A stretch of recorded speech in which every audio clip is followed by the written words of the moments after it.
Bonjour, bienvenue à Nausicaa. Vous êtes ici dans le tunnel sous la surface du plus grand bassin d'Europe.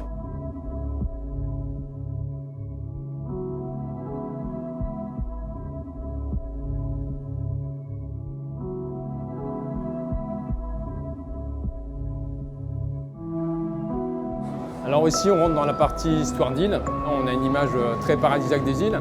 Et effectivement, c'est ce qu'on montre ici à Nausicaa avec des poissons multicolores, avec toute une variété très importante.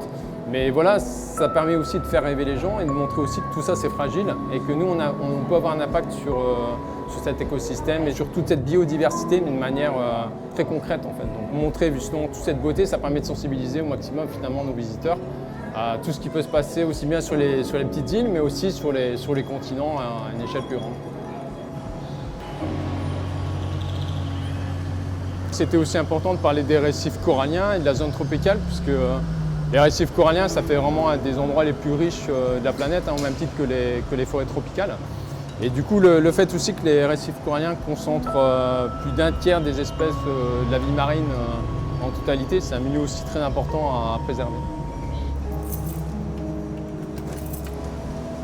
Donc là, par exemple, c'est tout l'élevage et la multiplication de corail qu'on fait ici à Nausicaa. Le corail, c'est très particulier, c'est une des espèces les plus menacées, puisque 40% des récifs coralliens sont menacés à l'heure actuelle dans la planète. Et donc du coup, c'était important voilà, de multiplier, vraiment de peupler les différents aquariums tropicaux en Europe ou même dans le monde, avec des coraux vraiment issus d'élevage au sein des aquariums. C'est trop beau de on dit qu'il y a 1 milliard de Donc là, on va arriver dans les coulisses du plus grand bassin d'Europe. Actuellement, c'est un bassin qui fait 10 millions de litres, 10 000 mètres cubes.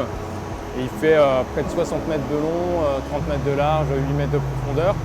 Et on a représenté ici l'écosystème particulier d'une petite île perdue en plein milieu du Pacifique, qui est l'île de Malpelo, et qui a été classée réserve naturelle, classée réserve de biosphère, etc. Et qui permet de montrer que l'aspect réserve marine et aspect conservation sur des zones très particulières permet de réhabiliter toute une faune particulière pour les bienfaits finalement de l'océan tout entier. Ici, le travail est quotidien. Il y a une équipe de soigneurs vraiment quotidiennement qui s'occupe du bassin et qui plonge aussi tous les jours, puisque voilà, c'est un immense bassin, on doit intervenir tous les jours dans l'eau. Alors c'est une intervention pour faire juste une inspection, pour faire un entretien, nettoyage au niveau des vitres.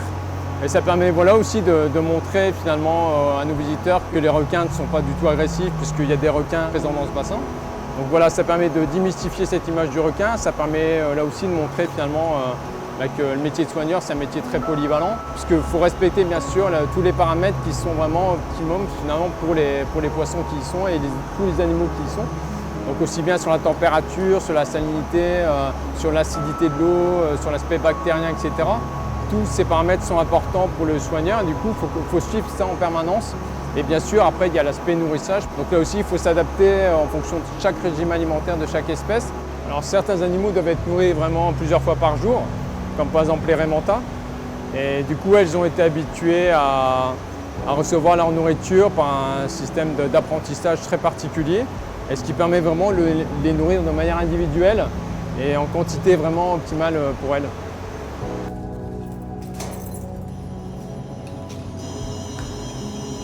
On est ici là, dans le cœur du système, par exemple, qui permet de traiter vraiment le bassin de 10 millions de litres d'eau de mer.